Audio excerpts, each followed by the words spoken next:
bénissons à rendre grâce à Dieu pour tout ça au fait. Bénissons sa présence parmi nous. Il est le Dieu vivant, le Dieu puissant, le Dieu qui agit maintenant. Seigneur, sois glorifié pour ce temps que tu nous accordes. Sois célébré pour ta présence en ce lieu. Nous célébrons ta présence. Nous célébrons ta présence. Nous glorifions ton nom, Seigneur. Nous glorifions ton nom, Seigneur. Nous te bénissons ce matin. Tu es le Dieu vivant. Tu es le Dieu qui agit aujourd'hui. Tu es le Dieu qui est puissant. Tu es le Dieu qui te révèle encore. Tu es le Dieu qui te manifeste. Rien n'est impossible. Rien n'est impossible. Oui, nous célébrons ta fidélité. Nous célébrons ta fidélité. Tu es le Dieu souverain. Tu es le Dieu élevé au-dessus de tous les dieux. Ton trône est au-dessus des cieux. Hosanna soit béni. Hosanna soit loué. Hosanna soit célébré. Hosanna soit glorifié. Merci ce matin pour ta présence, Seigneur. Alléluia. La présence de Dieu est en ce lieu. Et nous voulons qu'elle se manifeste. Nous voulons une présence qui se manifeste. Une présence qui agit. Une présence qui touche. Une présence qui guérit. Une présence qui délivre. Une présence qui libère. Une présence qui renouvelle. Une présence qui rafraîchit. Une présence qui ragaillardit.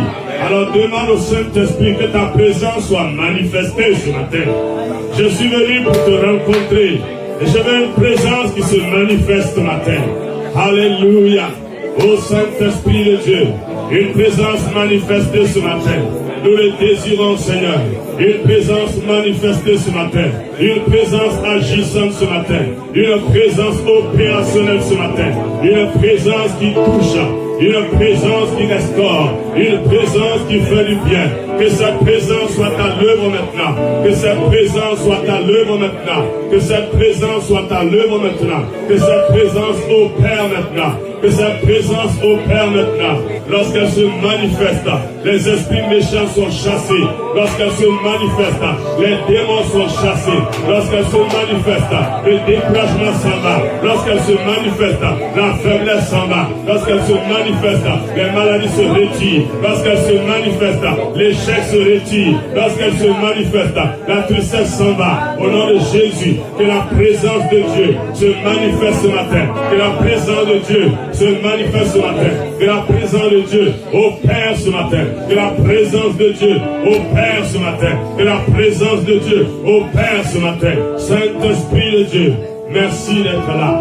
Merci d'être là ce matin. Merci d'être là ce matin. Merci d'être là ce matin. Alléluia. Alléluia. Alléluia.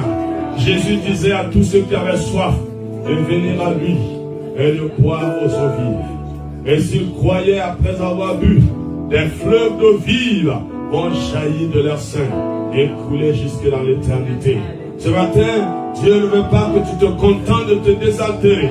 Dieu veut que tu ailles au-delà de ta petite vie et qu'une grande source d'eau jaillisse de toi. Et qu'à partir de toi, Dieu puisse arroser des multitudes de personnes. Comme cette Samaritaine, elle est venue, elle a reçu à boire et elle a arrosé toute la Samarie. Ce matin, le Saint-Esprit t'appelle à devenir une source d'eau vive, à devenir une source de puissance, une source de guérison, une source de restauration, une source d'édification, une source d'exhortation, une source d'encouragement. Alléluia. Que ta présence en moi devienne réelle. Que ta présence en moi devienne réelle. Que ta présence en moi devienne palpable. Je veux une autre dimension de toi. Que ta présence en moi devienne réelle. Que ta présence en moi devienne palpable. Je veux une autre dimension de toi. Que ta présence en moi devienne réelle. Que ta présence en moi devienne palpable. Je veux une autre dimension de toi. Que ta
va faire de toi une réponse de Dieu pour ton environnement et pour ce monde.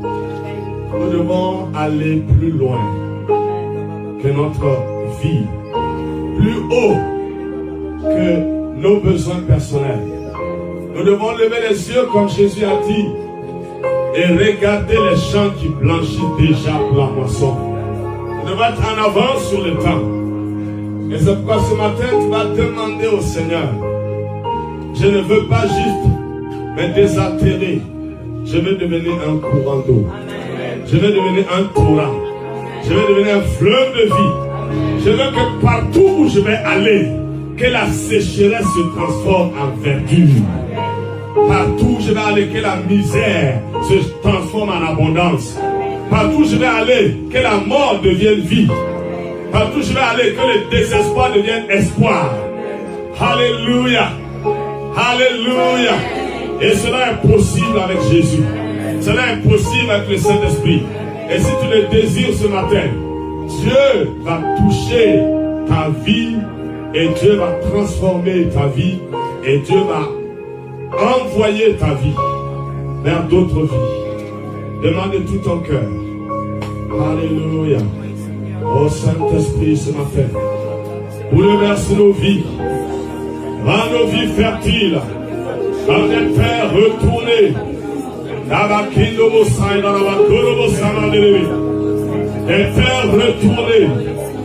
Des terres retournées, fertilisées, des sources qui arrosent une multitude, des fleuves d'eau vive qui jaillissent et qui ne tarissent pas, qui coulent jusque dans l'éternité.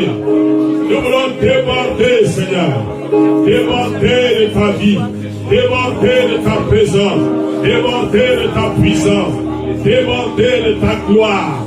Jésus, ce matin, par ton esprit, par ton esprit, par ton esprit, par ton esprit, par ton esprit, par ton esprit, par ton esprit, nous nous attendons à voir une puissance opérer à travers nous. Tu as dit par l'impression de nous-mêmes, les malades seront guéris. Et nous voulons voir, Seigneur, la puissance de Dieu opérer à travers nos vies. Nous voulons voir les malades guéris à travers l'impression de nos mains. Nous voulons voir les démons s'enfuir parce que nous les ordonnons, parce que nous leur donnons des commandements. Seigneur, nous voulons voir le monde spirituel bouger parce que nous bougeons avec toi.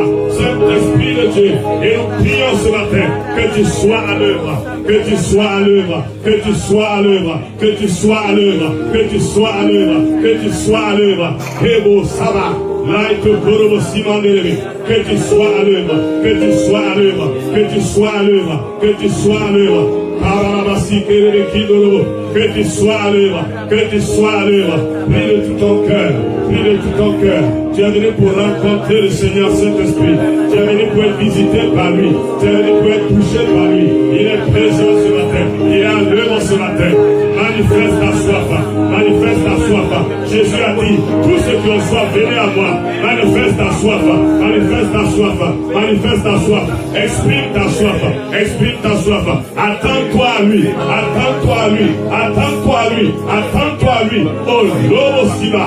Les colomos sala. My pere siwa. Endo komo. My pere. Rabakindo ramos. My pere sala. My tokorobo niskamandoro. Doria masegerewa. My korobo sinere. My robo kikarabana. My robo skiribi. My tokorobo sala. Meria masala. Endo robo skiwa. Rekatarala. My tokorobo. Naito komandowe. Au nom de Jésus, Saint-Esprit de Dieu, manifeste cette présence glorieuse, manifeste cette puissance glorieuse, manifeste ces eaux vives, manifeste ces eaux vives, manifeste cette vie qui ne parie pas, cette vie abondante qui ne parie pas, au nom de Jésus, au nom de Jésus, au nom de Jésus, au nom de Jésus, au nom de Jésus, au nom de Jésus, alléluia, alléluia. Alléluia. Alléluia. Jésus de Nazareth. Aïrokoria Masarabakindorobos. Imarabasinkelebikirobos Sarabas. Elia Masarabakindorobos. Elaya Tekemandoros. Aïrokiria Marobos Sarabos.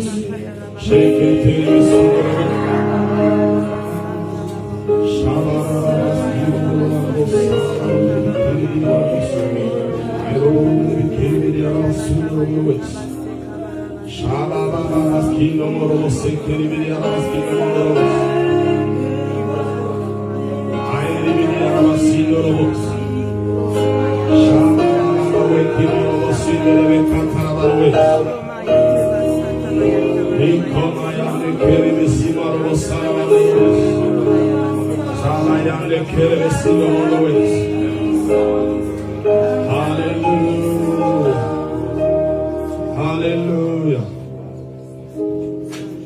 Merci Saint-Esprit. Merci pour ta présence ce matin. Si tu as soif véritablement, si tu es venu avec une attente dans ce lieu, si tu n'es pas arrivé par tradition, par devoir, par obligation, par conformisme, si c'est vraiment avec une attente que tu es venu ce matin, je peux t'assurer qu'il est prêt à passer à l'œuvre. Il est prêt à passer à l'œuvre ce matin.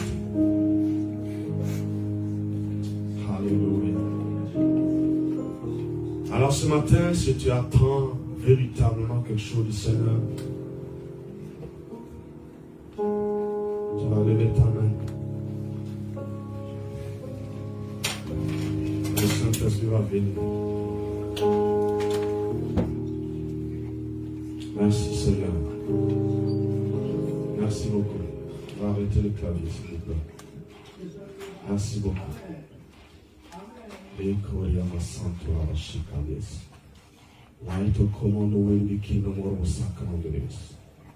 Plusieurs sont arrivés ici.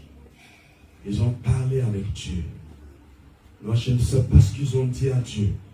Mais le Saint-Esprit voit des attentes énormes. Le Saint-Esprit voit des attentes énormes. Des sols desséchés qui crient aux eaux. Des vies fanées qui crient, où est mon Dieu? L'eau qui m'a santé à Bayas. Yetomondos qui m'y des greniers vidés totalement. Totalement vides. Mais le Seigneur voit le vide. Le Seigneur voit que tu as touché le fond. Le Seigneur voit que tu ne sais plus que faire. Mais tu es venu ce matin. Et tu t'attends à lui.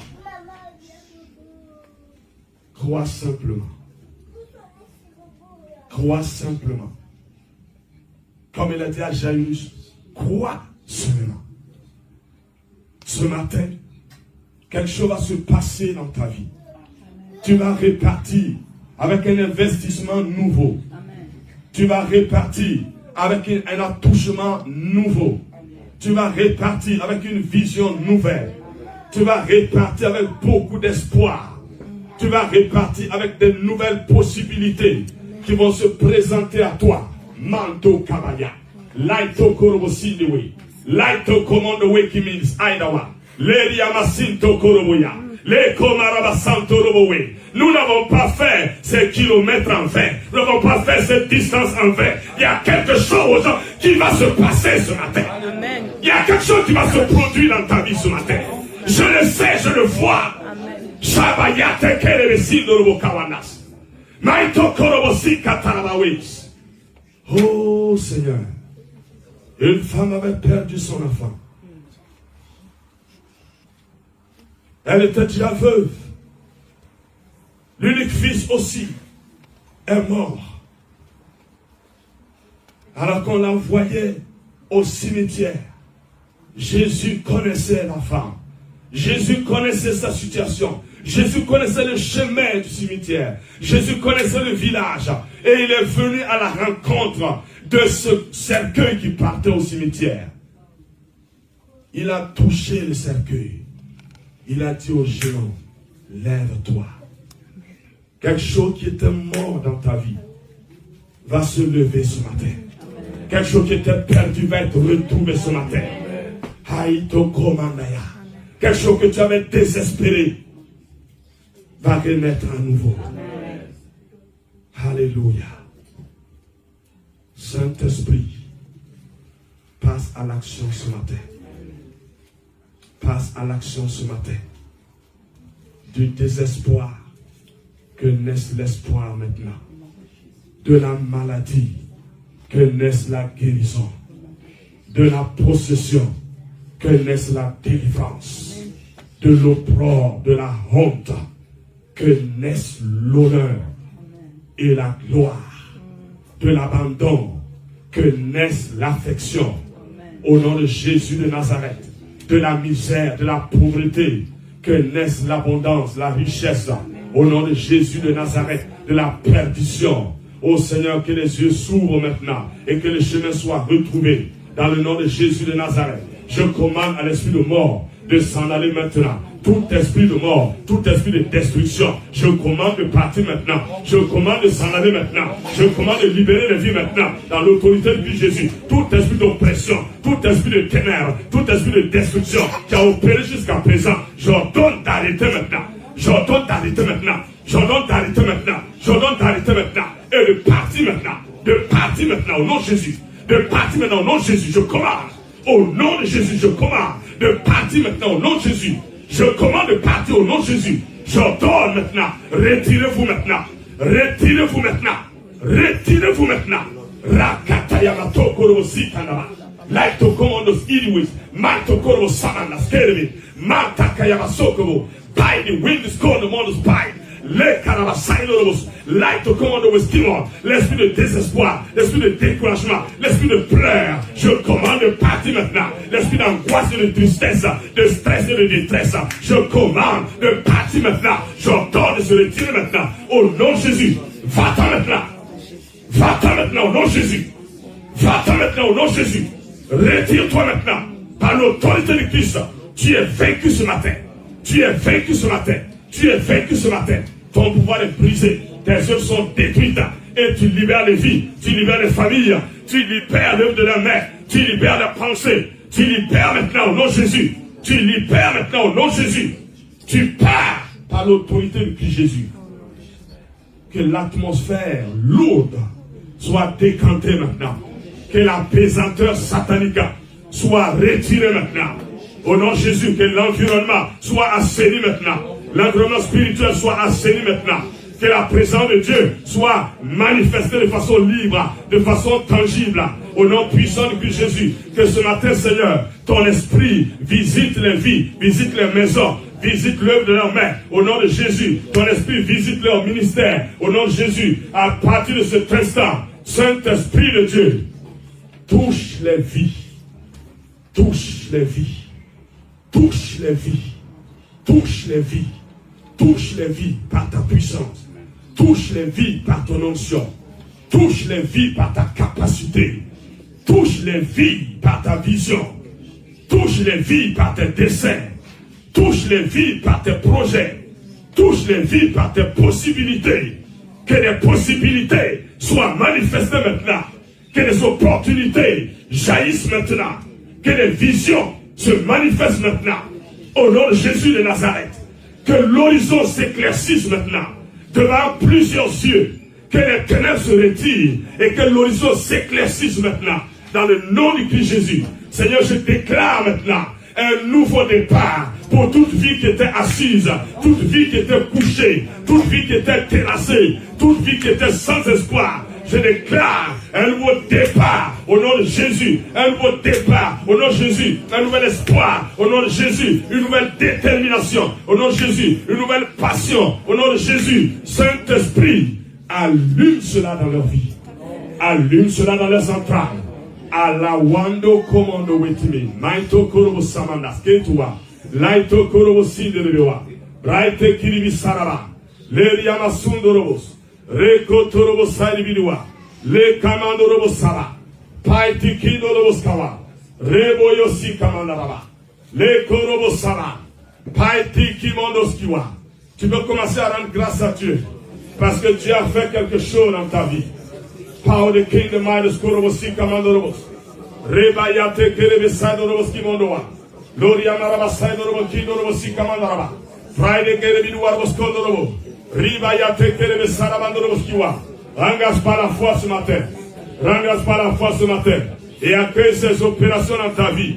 Accueille ces opérations dans ta vie. Accueille ces opérations dans ta vie. Les Kobayasi Komandoe. Maitorobosi Caravana. Laito Korobosi Kamandere.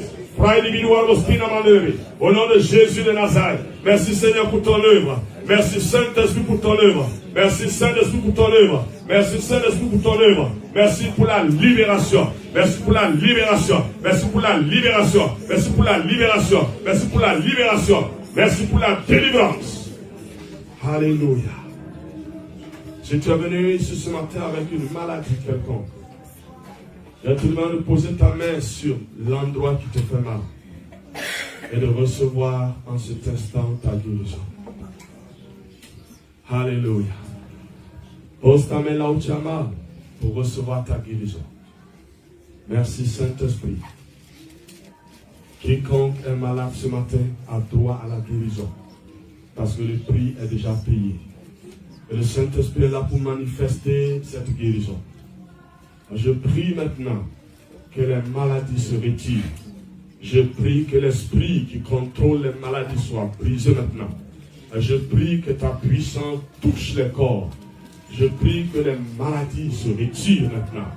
Je prie que les maladies se dissipent maintenant. Je prie que les germes de la maladie soient détruites maintenant. Dans le nom du Christ Jésus. Dans le nom du Christ Jésus. Dans le nom du Christ Jésus.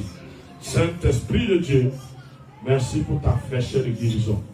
Merci pour ta fraîcheur de restauration qui souffle maintenant dans le corps, qui restaure le corps, qui guérit le corps. Maintenant, au nom de Jésus, recevez votre guérison. Recevez votre guérison. Recevez cette restauration divine. Dans le nom de Jésus, recevez cette restauration. Dans le nom de Jésus, recevez cette restauration. Dans le nom du Seigneur Jésus. Merci Père pour ta fidélité. Merci pour ton exaucement. Au nom du Christ Jésus. Si tu es tourmenté par des esprits de nuit, tu as des insomnies et tu as des céphalées ou des migraines, à répétition, pose tes mains sur ta tête et reçois ton soulagement ce matin. Pose ta main sur ta tête et reçois ton soulagement ce matin. Dans le nom de Jésus de Nazareth, je commande à tout esprit de trouble, de confusion, de tourment qui opère la nuit et qui empêche toutes ces personnes de se reposer. Je commande maintenant que ces esprits doivent s'en aller. Leur règne est terminé. Leur pouvoir est détruit maintenant par l'autorité du nom de Jésus. Nous déclarons que toutes ces personnes sont libres maintenant.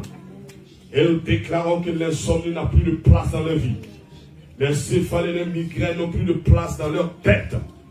L'oppression est terminée.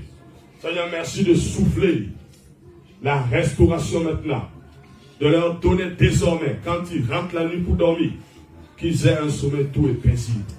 Au nom de Jésus de Nazareth, que toute forme d'angoisse disparaisse de leur vie, toute forme de détresse disparaisse de leur vie. Au nom du Christ Jésus, Seigneur, accorde-leur ta faveur et ta grâce. Oui, nous te disons merci parce que tu l'as déjà fait. Sois béni et sois loué, Père, pour tous tes bienfaits au nom de Jésus. Amen. Amen. Asseyez-vous dans la présence de Dieu. Merci beaucoup. Nous sommes contents d'être là ce matin pour partager ce moment avec vous. Et je voudrais rendre grâce à Dieu qui rend possible ces instants. Et bénir le Seigneur pour cette église qui a pris naissance ici à travers le ministère de Marlène Kouka. Et également de tous ceux qui travaillent autour d'elle. Je bénis le Seigneur pour vos vies. C'était une promesse et je crois que ce matin, on est en train d'honorer la promesse. Voilà. Et ce n'est que le début du commencement. Lorsque nous avons commencé à Ouagadougou, elle était là pour nous aider et on était sous 2 tentes. Elle a prêché sous la tente. Voilà.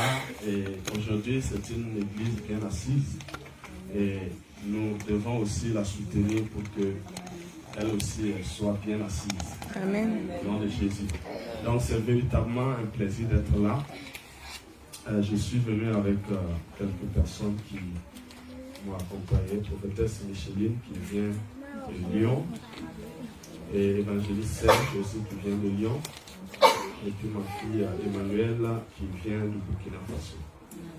Voilà.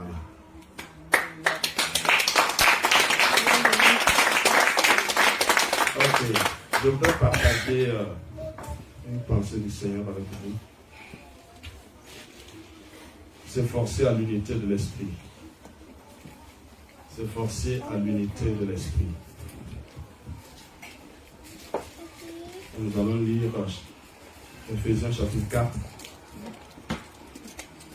Ephésiens chapitre 4, les 7 premiers versets. Ephésiens 4, les 7 premiers versets. Je vous exhorte donc, moi, le prisonnier dans le Seigneur, à marcher d'une manière digne de la vocation qui vous a été adressée, en toute humilité et douceur, avec patience, vous supportant les uns les autres avec charité, vous efforçant de conserver l'unité de l'esprit par le lien de la paix. Il y a un seul corps et un seul esprit, comme aussi vous avez été appelés à une seule espérance par votre vocation. Il y a un seul Seigneur, une seule foi, un seul baptême. Un seul Dieu et Père de tous, qui est au-dessus de tous, et parmi tous et en tous. Mais à chacun de nous, la grâce a été donnée selon la mesure du don de Dieu. Amen. Donc, je voudrais axer mon intervention sur l'unité de l'esprit, comme l'apôtre Paul l'a dit aux Éphésiens, l'unité de l'esprit par le lien de la paix. Et dans la suite, il va également parler de l'unité de la foi, si on avait continué la lecture jusqu'au verset 13, l'unité de la foi. Donc c'est un processus, l'unité de l'esprit et l'unité de la foi. Et tout cela doit démarrer par la paix. Les liens de la paix apportent l'unité d'esprit et l'unité d'esprit va finalement apporter l'unité de la foi. Parce que c'est au niveau de l'unité de la foi que les opérations du Seigneur peuvent véritablement se faire. Mais ce que l'ennemi cherche, c'est qu'il n'y ait pas d'atmosphère de paix dans une communauté, de sorte à ce qu'il n'y ait pas d'unité d'esprit, et en ce moment, il n'y aura pas d'unité de foi. À partir de ce moment-là, Dieu ne peut pas opérer, parce que Dieu n'est pas divisé. Quand on parle de Christ, on parle du Père, on parle du Saint-Esprit, et ils sont un. Et donc, il n'y a pas de séparation possible. Du coup, dans une communauté où nous voulons que Dieu se manifeste, Dieu va regarder pour voir est-ce qu'il y a l'unité d'esprit. Et pour que l'unité d'esprit fonctionne, l'apôtre Paul donne les astuces que je vais voir avec vous ce matin. Donc, il dit, je vous exhorte donc, moi le prisonnier dans le Seigneur, à marcher d'une manière digne de la vocation qui vous a été adressée. Là, le premier élément essentiel, après que chacun d'entre nous ait expérimenté la paix, cette paix vient du fruit de l'esprit. Car le fruit de l'esprit, selon Galates 5, 22, c'est l'amour, c'est la joie, c'est la paix, et avec les autres éléments qui s'ensuivent. Donc, il est important que quand nous sommes dans une communauté, chacun doit expérimenter la paix. Si tu n'as pas la paix intérieure, tu deviens un sujet de trouble et tu deviens une racine d'amertume qui a des rejetons qui risquent de toucher une multitude de personnes. Il faut comprendre que ta vie n'est pas une vie isolée. À partir du moment où tu intègres une communauté, ta vie est mêlée à la communauté. Et si tu n'as pas de paix en toi, tu vas troubler la vie d'autres personnes. Donc, la question d'avoir la paix intérieure n'est pas juste pour toi en tant qu'individu, mais c'est pour toute la communauté. La Bible parle des liens de la paix. Donc ça veut dire quand il y a une paix intérieure, cela nous permet de nous connecter à d'autres personnes aussi qui ont la paix. Mais par exemple, si tu as la paix, quelqu'un d'autre n'a pas la paix, vous essayez de connecter, ça ne marche pas. C'est la raison pour laquelle la Bible dit que tout ce que vous faites sans conviction est un péché. Parce que la conviction est l'expression de la paix. Lorsque quelqu'un agit avec conviction, c'est une personne qui sera dans la paix. Mais si quelqu'un agit sans conviction, la personne ne sera pas dans la paix. Et si vous travaillez avec des gens qui n'ont pas la paix, qui agissent sans conviction, vous allez à un moment donné vous fatiguer, mais vous allez rester meuble, comme du sable, comme des grains de sable. Vous ne pourrez pas être le roc. Le roc, c'est en vérité ce qui est consolidé. Vous pouvez prendre du sable et en faire du roc. Si vous arrivez à fondre le sable et à en faire une seule matière, ça devient aussi solide comme le roc. Mais si vous n'arrivez pas à homogénéiser et à mélanger tous ces grains-là pour former quelque chose de solide, alors vous allez vous retrouver avec du sable. Jésus a dit, si tu as bâti sur le sable, lorsque la tempête va venir, ta maison ne tiendra pas. Mais si tu as bâti sur le roc, quand la tempête va venir, ta maison restera ferme. Donc c'est important, lorsque nous démarrons une communauté comme la vôtre, c'est important de s'assurer que les gens ont expérimenté la paix de Dieu. Et cette paix de Dieu, c'est quoi? Ce sont les gens qui ont fait la paix avec Dieu. Malheureusement, il y a beaucoup de gens qui se retrouvent dans nos églises, ils n'ont pas fait la paix avec Dieu.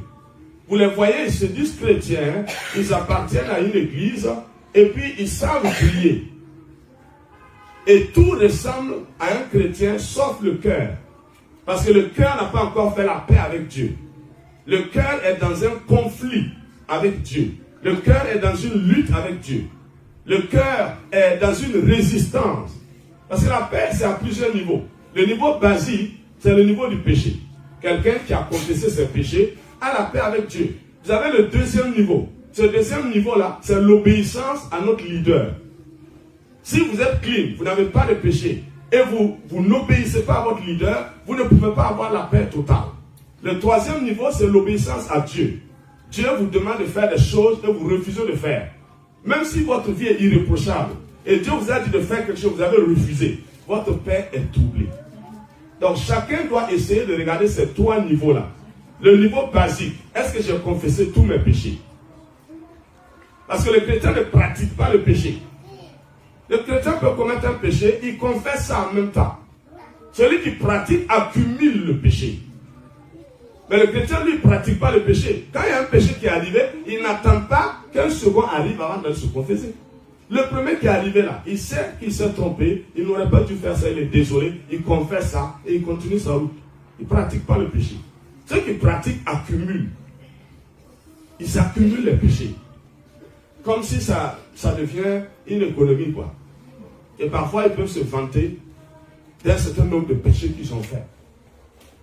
Vous voyez? Maintenant, lorsque vous avez un chrétien qui confesse régulièrement ses péchés, il a la paix basique avec Dieu. Il a fait la paix avec Dieu. Maintenant, Dieu le met dans un système, dans une communauté. La communauté est organisée.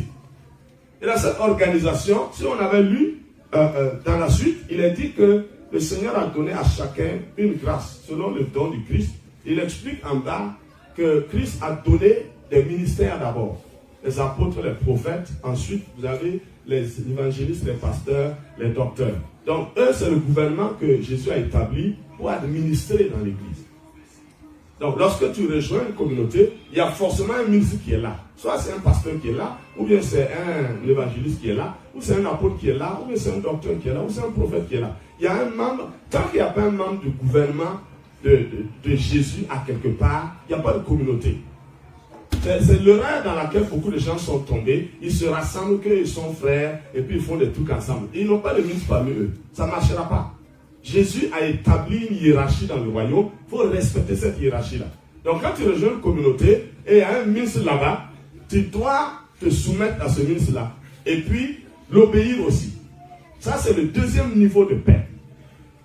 Si tu es dans une communauté et puis tu t'en fous des directives que les leaders donnent, tu ne respectes pas, et pire, tu ne fais que critiquer tout ce qui est fait, c'est toi qui connais, on ne doit pas faire comme si, on devait faire comme ça, tu ne peux pas avoir la paix. Non, tu ne peux pas avoir la paix. ta paix sera continuellement troublée. Parce que le Saint-Esprit est celui qui produit la paix. Donc, si tu fais d'une manière à contredire le Saint-Esprit, il va enlever la paix. Et le troisième niveau, c'est, comme on l'a dit, les gens qui reçoivent des instructions du Seigneur. D'abord, quand Dieu voit que tu obéis à un homme, il commence à te donner des instructions. Mais si tu n'as pas fait preuve d'obéissance à un homme, Dieu ne te donne pas des instructions. Dans toute la Bible, c'est comme ça. Et aujourd'hui encore, ça fonctionne comme ça. Tu dois faire preuve de fidélité et d'obéissance à l'égard d'un homme avant que Dieu te donne des instructions directement. Le plus grand apôtre dans le Nouveau Testament reconnu, l'apôtre Paul, il a dit lui-même, j'ai travaillé plus que eux tous, non pas moi, mais la grâce de Dieu qui était sur moi.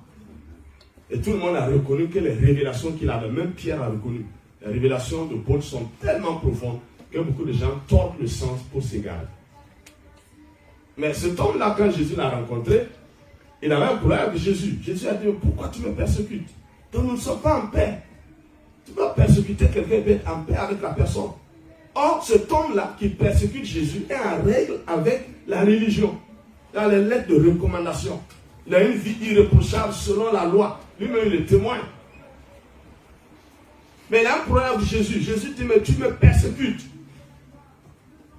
Il dit, mais que veux-tu que je fasse? Jésus dit, rentre dans la ville, quelqu'un va te dire ce que tu as à faire. Parce que je ne peux pas traiter directement avec toi comme ça. Il y a une hiérarchie dans le royaume. Pour rentrer, te soumettre à quelqu'un. Quand tu vas faire preuve de soumission à quelqu'un, je vais commencer moi-même à opérer à travers toi. Et quand Paul est parti, il s'est soumis à Ananias. Il a reçu l'esprit là-bas, le baptême. Et très vite, il est parti pensant qu'il allait pouvoir démarrer le ministère. Ça n'a pas fonctionné. Ça n'a pas fonctionné. Donc il est revenu encore. Et quand il est revenu, Barnabas l'a pris. Et l'a introduit aux apôtres. Et là, il pouvait entrer et sortir librement. Mais le Seigneur n'avait pas encore fini de briser sa vie. Donc, le Seigneur a laissé que les gens ont commencé encore à comploter des choses pour le détruire. Et finalement, lui-même, il a fui aller dans son village. Il est parti dans son village, il est resté là-bas. Pendant un temps, c'est vraiment la partie cachée de sa vie. Et c'est là-bas aussi que Dieu lui a montré des choses célestes. Et lorsque le temps était accompli, Dieu envoie à nouveau Barnabas aller le chercher. Et c'est Barnabas qui l'a récupéré à Tars pour l'envoyer à Antioche. Et là, il était à Antioche, il travaillait pour l'église d'Antioche sous la couverture de Barnabas. Et un jour, le Saint-Esprit vient, et le Saint-Esprit voit comment Paul a accepté de se soumettre aux hommes. Il a accepté de se soumettre à Ananias. Il a accepté de se soumettre à Barnabas. Il a accepté de se soumettre à l'église d'Antioche. Donc le Saint-Esprit vient, il ne parle pas à Paul, il ne parle pas à Barnabas, il vient parler à l'église d'Antioche, il vient parler à l'autorité établie. Il dit, mettez-moi à part ces deux-là, parce que j'ai quelque chose à faire avec eux. Et les responsables, ce sont des prophètes et des docteurs. Ils vont gêner, prier, leur imposer la main et les laisser partir. Acte 13. Et la Bible dit que maintenant ils sont envoyés par le Saint-Esprit. Et quand ils sont partis, c'est Barnabas qui dirigeait les opérations progressivement jusqu'à ce que le Saint-Esprit a commencé des manifestations puissantes qui dépassent le niveau d'opération de Barnabas. Parce que Barnabas, c'est celui-là qui propulse les gens. Mais pour toucher la cible et faire exploser les œuvres des ténèbres pour que le royaume s'installe, c'est comme un fusil. Tu as tiré, ça fait boum, mais c'est la balle qui va aller faire quelque chose. Donc à un moment donné, le Saint-Esprit a pris Paul pour commencer un certain nombre d'opérations. Par exemple, Élymas était en train de perturber ce qui se passait. Et c'est Paul qui l'a fixé, qui l'a menacé et qui lui a dit tu seras aveugle. Et effectivement, il est devenu aveugle. À partir de ce moment-là, Paul va faire un certain nombre d'opérations qui va le propulser au devant du ministère. Et Luc qui a écrit les Actes des Apôtres, il a commencé à inverser en mettant maintenant Saul et Barnabas. Alors qu'il a commencé à écrire Barnabas et Saul. Mais après, il a inversé. Parce que le Saint-Esprit a regardé. Il a vu comment l'apôtre Paul a été fidèle, loyal, soumis. Et l'a placé au devant. Et à partir de ce moment, les opérations ont démarré. Donc ça, c'est capital. Très souvent, les gens n'ont pas la vraie joie et la vraie paix dans le christianisme. Parce qu'ils ne respectent pas les 3 niveaux de paix. Les gens pensent que la liberté qu'ils ont eue en Christ là, c'est une libertinage. Où chacun est là, il fait ce qu'il veut. Ce n'est pas possible. Notre liberté fonctionne sous une couverture. Sans cette couverture-là, il n'y a plus de liberté. Quand Israël est sorti de l'Égypte, leur liberté devait fonctionner sous la couverture de Moïse. Malheureusement, ils se sont attaqués à Moïse. Donc ils ont été exposés et la plupart d'entre eux morts dans le désert. Une liberté qui n'aboutit pas à la vie. Et c'est ce danger-là dans lequel nous sommes aujourd'hui. Notre christianisme moderne, où les gens ont pris la liberté du monde et ils ont introduit dans l'église. Et c'est chacun fait ce qu'il veut. Après, on est étonné que ça ne marche pas.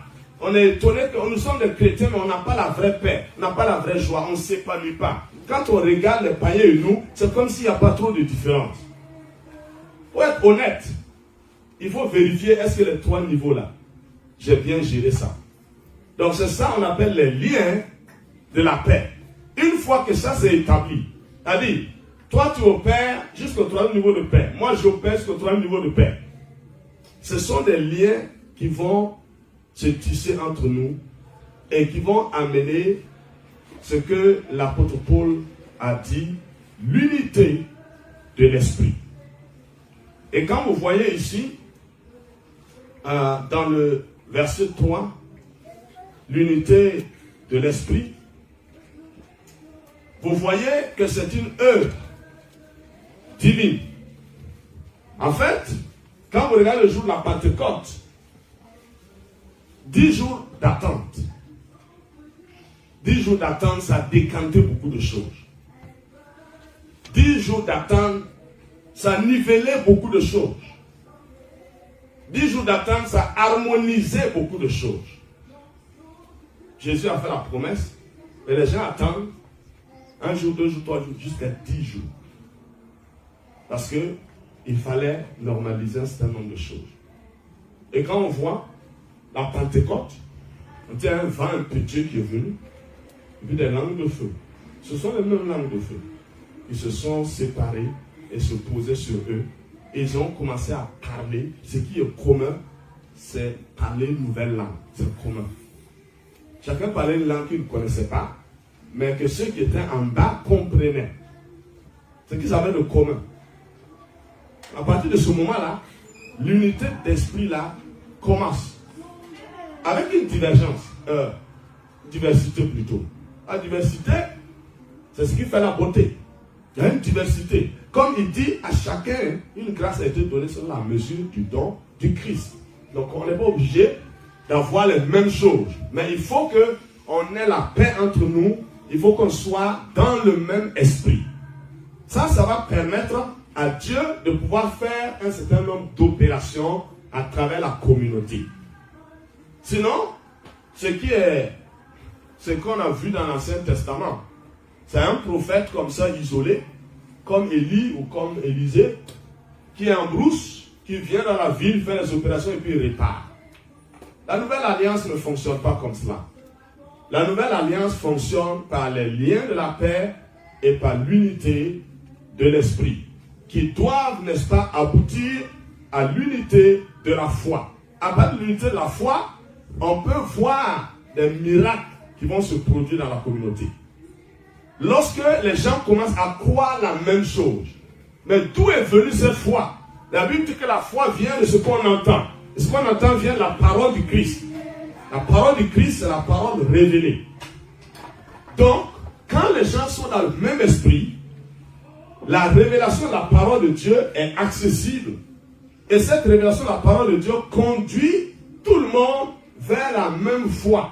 Les gens croient la même chose. Quand on dit qu'un malade va être guéri, Tout le monde croit ça. Or, vous avez des endroits, par exemple, Jésus est parti dans son village, et quand il a voulu faire des miracles, il n'a même pas pu faire un miracle. Parce que les gens sont assis, ils les regardent. Quel miracle toi tu vas faire ici? Toi tu es un charpentier, tout le monde te connaît ici. Quel genre de miracle tu vas faire?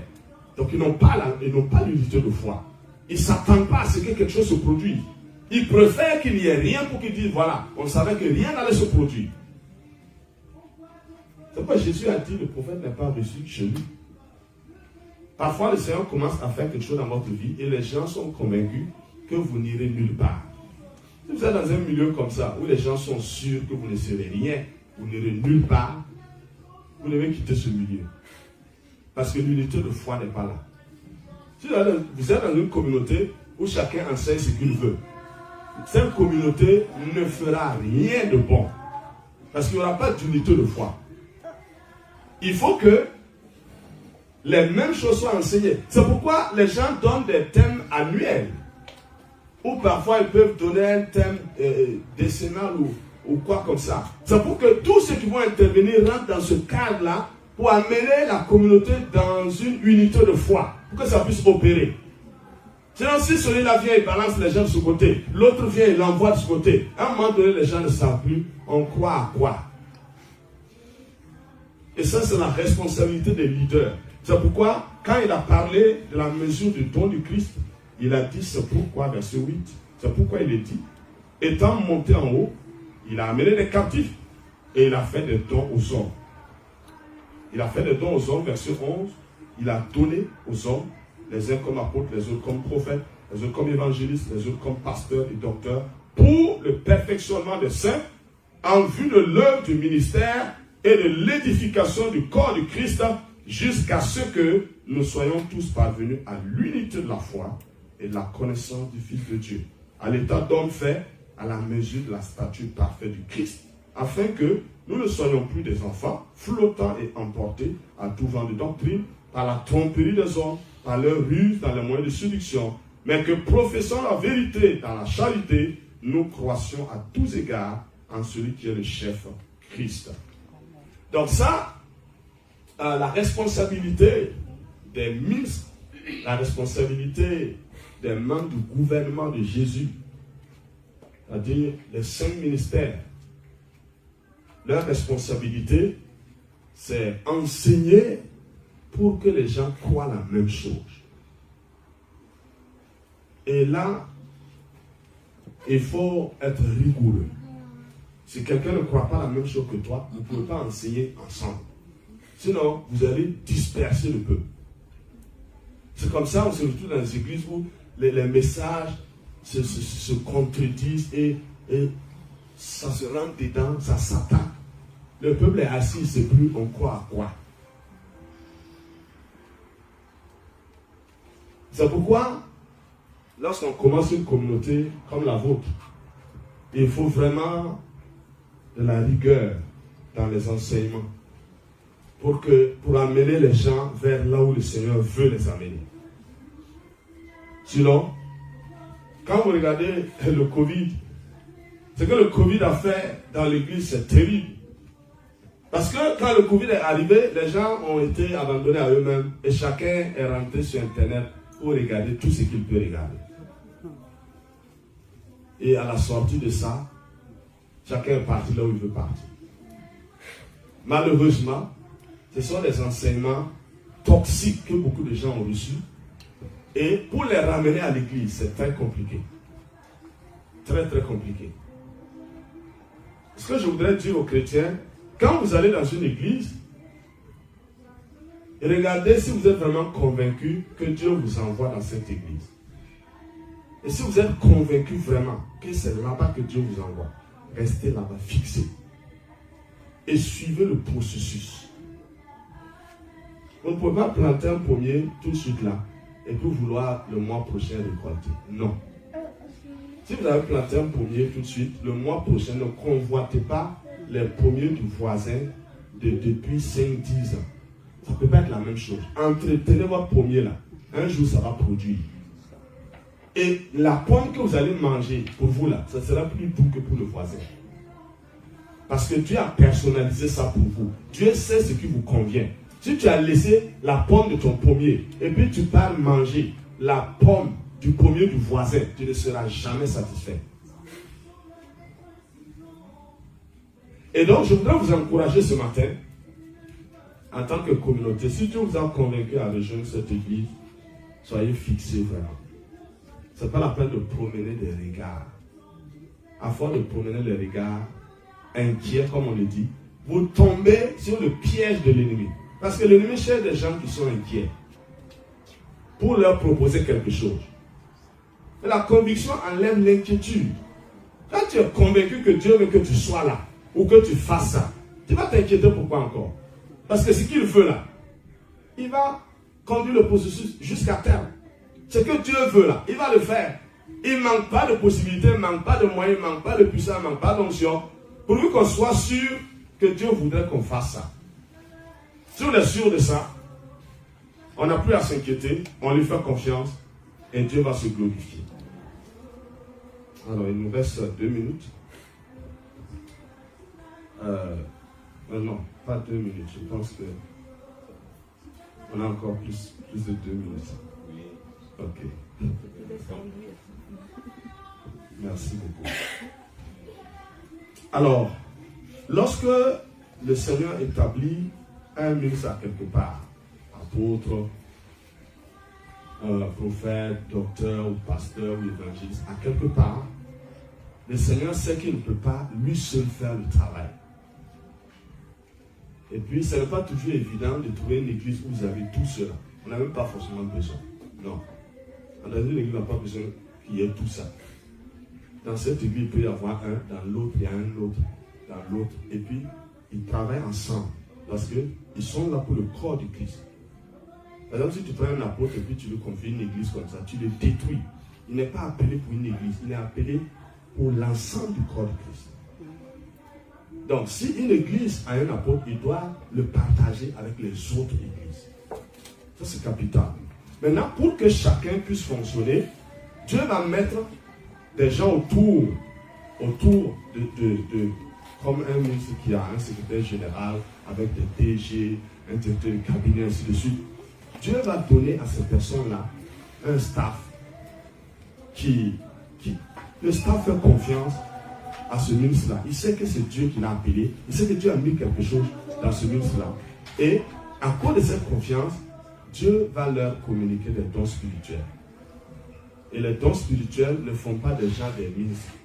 Les dons spirituels font d'eux des ouvriers pour pouvoir aider le ministre. Les dons spirituels le rendent opérationnel. Le ministre conçoit les plans, il conçoit les visions. Et puis, ceux qui ont les dons spirituels, ils sont dans l'opérationnel. C'est un peu comme Jésus faisait. Jésus, il envoyait les disciples 2 à 2.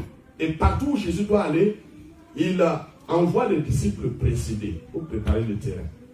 Et en ce moment-là, Jésus était le principal et ses disciples étaient comme des gens qui avaient juste des dons spirituels.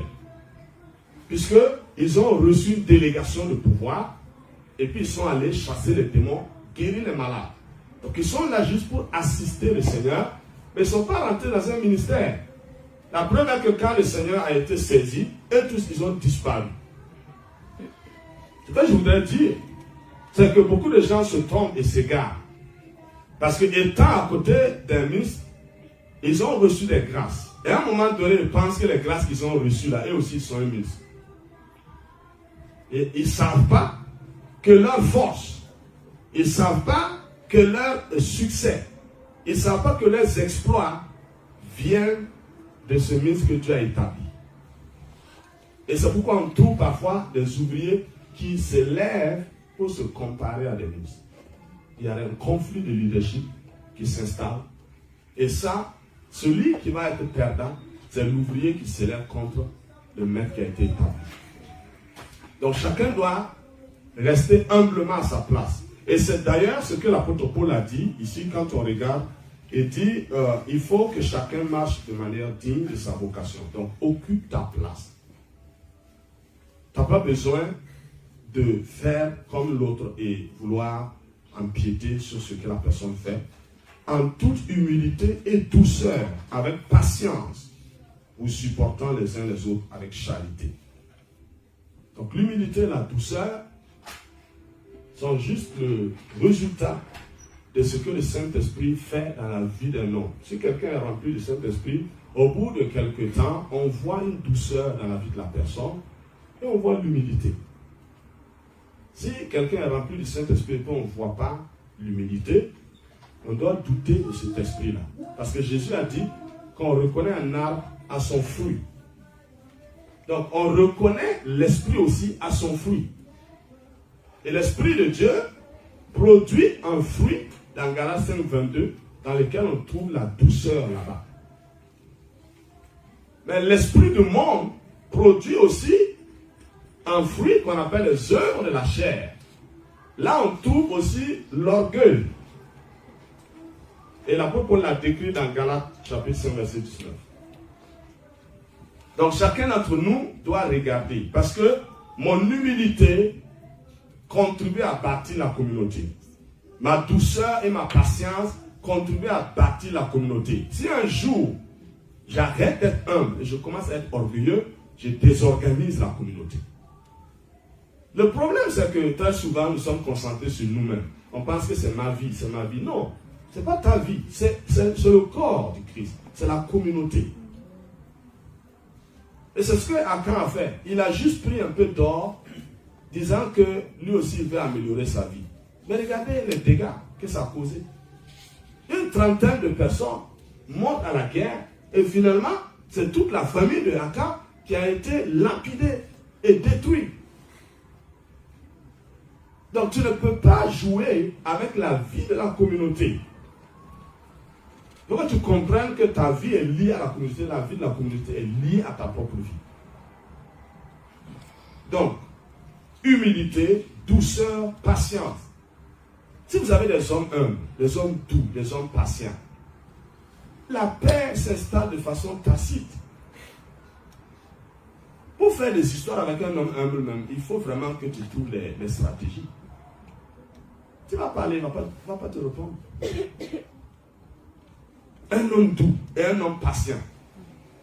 Pour faire la bagarre avec lui. Ah, il faut te lever tôt.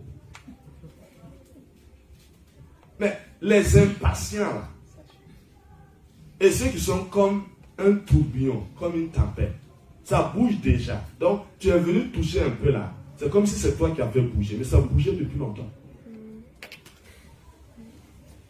Humilité, douceur, patience.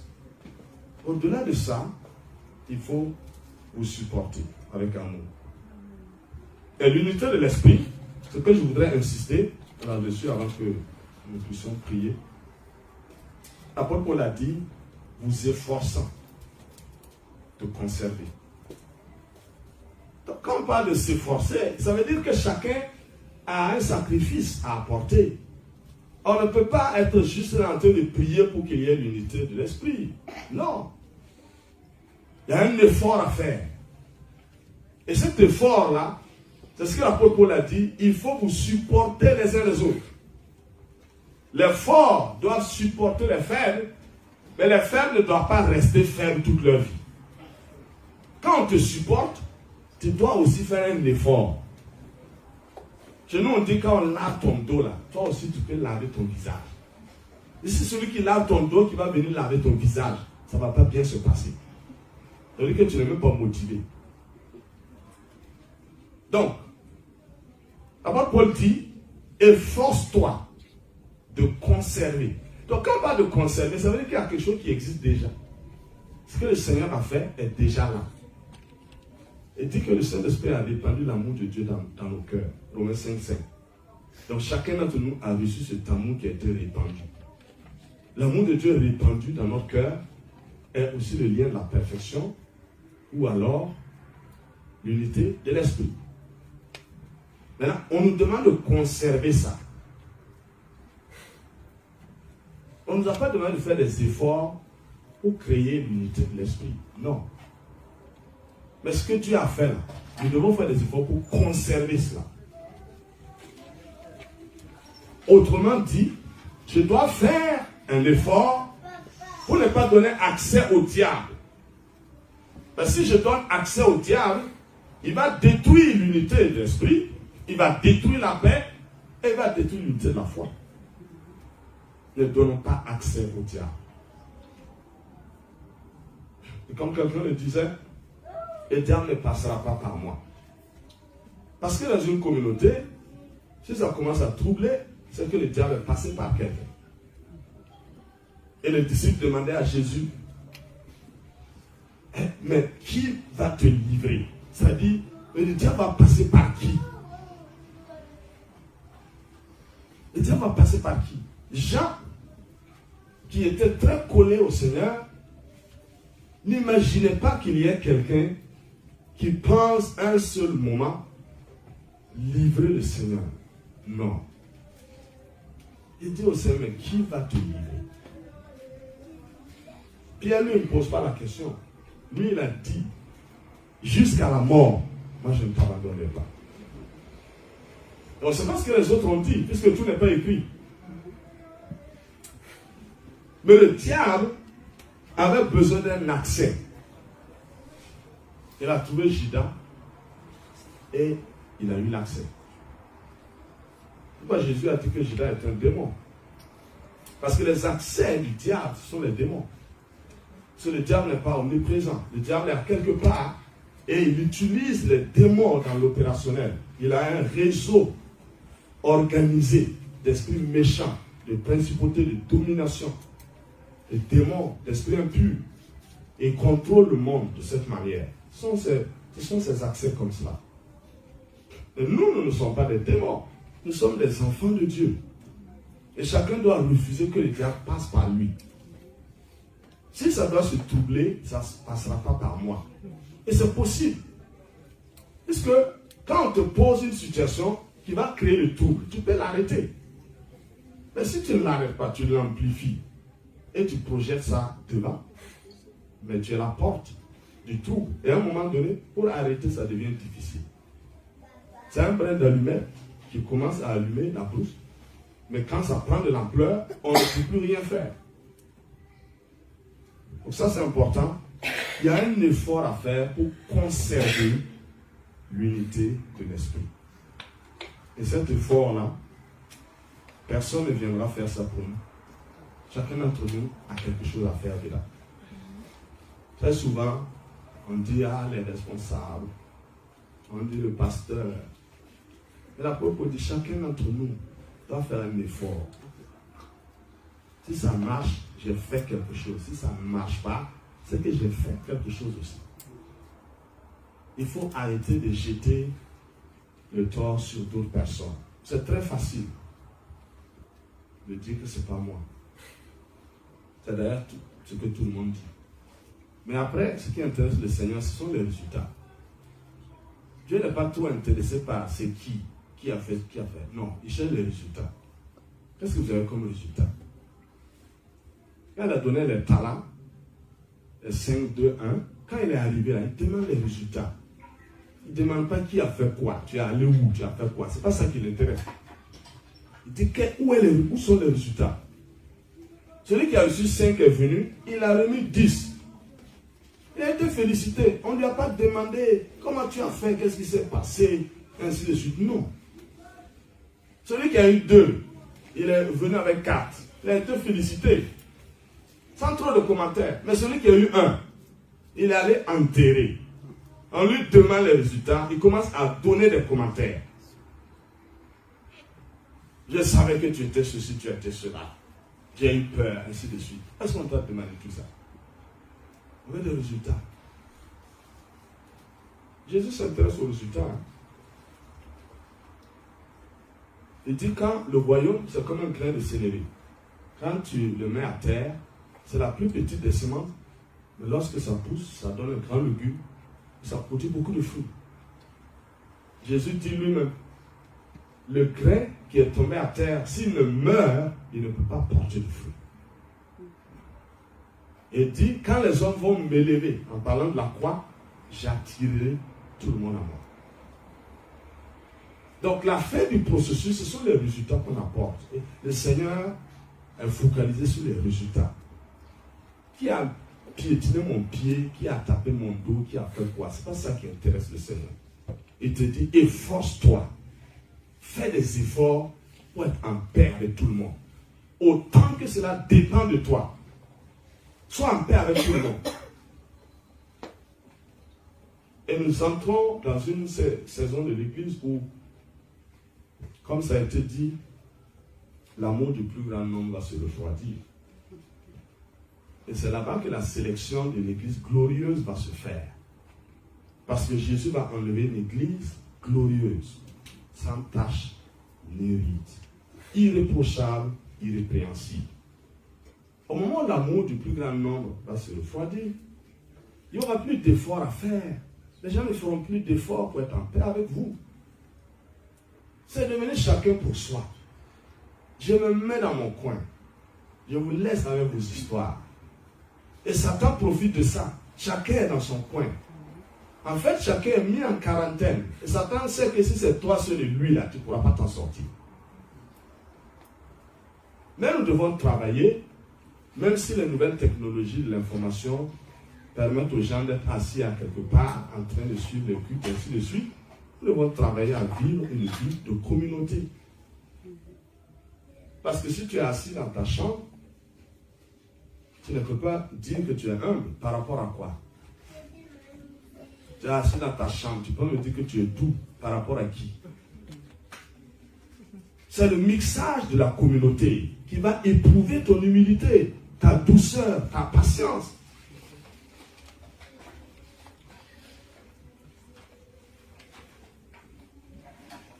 La patience est éprouvée par juste le débit de l'Internet.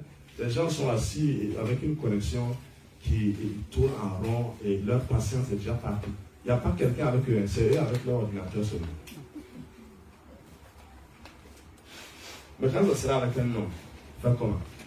L'ordinateur, là, tu as payé cher, tu ne peux pas casser ça. Mais tu es capable de donner un coup de poing à un homme. Là, ça ne va pas. Donc ce matin, je voudrais que nous prions afin que ce que je dois faire, le piège dans lequel beaucoup de gens sont tombés, c'est l'intercession. L'intercession. On doit redéfinir l'intercession. Les gens ont pris l'intercession comme une fuite de responsabilité. Ils ne font plus ce qu'ils ont à faire. Ils prient pour que lui là, il n'a qu'à bien faire son travail. On va prier. Lui là, il n'a qu'à bien faire son travail. Il faut qu'on arrête ce genre de prière. Moi-même, est-ce que je fais bien mon travail? Ce matin, on va prier. Chacun va prier pour lui-même. Comme si tu n'es pas membre de cette église, tu es membre d'une église à quelque part. Oui. À quelque part, tu as un effort à faire. Et si tu fais ta part, Dieu va t'amener quelqu'un qui lui aussi fait sa part. Les gens irresponsables, là, Dieu ne leur donne pas des personnes responsables. Si tu es responsable, Dieu te connecte avec des gens responsables. Et si tu es irresponsable, Dieu ne va pas prendre quelqu'un qui gère bien sa vie pour venir brancher avec ta vie. Non. Donc, tes connexions là, c'est toi qui décides. Quel genre de connexion tu vas avoir?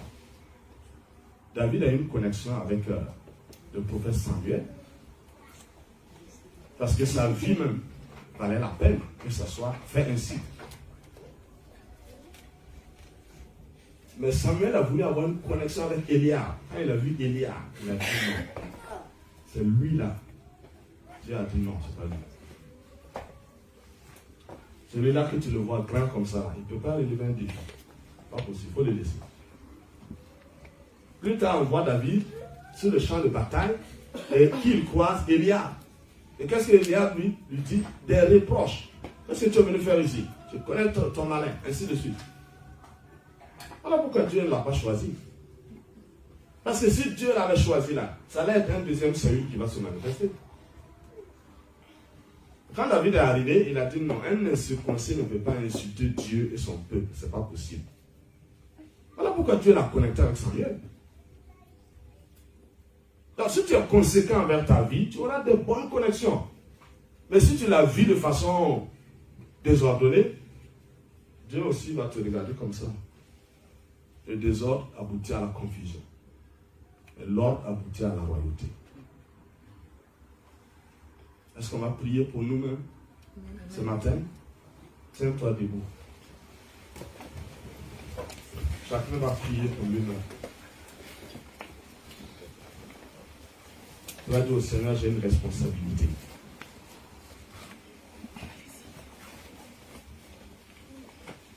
Je vais apporter mon effort à l'unité d'esprit. Je veux marcher selon ma vocation. Je veux montrer aux hommes mon humilité, ma douceur, ma patience. Je veux que ma vie fasse du bien à ma communauté. La première communauté à profiter de ta vie, c'est ta maison, c'est ta famille. Il faut qu'un jour ta femme dise que mon mari est devenu très humble. Mon mari est devenu patient. Il faut qu'un jour tes enfants disent que quelque chose a changé dans la vie de maman. C'est ça qui intéresse le Saint-Esprit. Sinon, on peut faire beaucoup de choses à travers nous. Mais après, si nous sommes rejetés, le but n'est pas atteint. Demandons la grâce de Dieu. Père, je prie ce matin pour ma vie, afin que le Saint-Esprit travaille à nouveau. J'ai une responsabilité, j'ai des efforts à faire, j'ai un sacrifice à apporter, afin que la communauté soit nourrie, la communauté soit dans le même esprit, que la communauté manifeste l'unité de la foi. J'ai une responsabilité, parce que la communauté soit dans la paix. Et je voudrais, Seigneur, manifester le fruit de l'esprit de façon réelle. Je voudrais, à travers ma vie, que l'humilité fasse du bien à plusieurs personnes, que ma patience édifie plusieurs, que ma douceur édifie plusieurs. Au nom de Jésus de Nazareth, je prie ce matin que ton esprit me porte secours. Je prie ce matin que ma vie ne soit pas un accès à l'ennemi. Que l'ennemi ne profite pas de ma vie pour troubler la communauté. Que ma vie soit une porte fermée à l'ennemi. Un accès fermé à l'ennemi. Au nom de Jésus de Nazareth. Seigneur, que ma vie soit un ciment qui consolide la communauté. Qui permet de gagner les âmes. Qui permet de ramener les perdus à toi. De relever les rétrogradés. Saint-Esprit de Dieu, accorde-nous cette grâce. Accorde-nous cette grâce. Abawando Koriamanderebes. Eliamarobo Sakarabandorobos. Sabayando Koroboshikamanderebes. Teke Morobo Sindarabasoro Ekilibi. Airibi Kiliamandorobos Sarabandorobos. Sabayando Koroboshikamanderebes.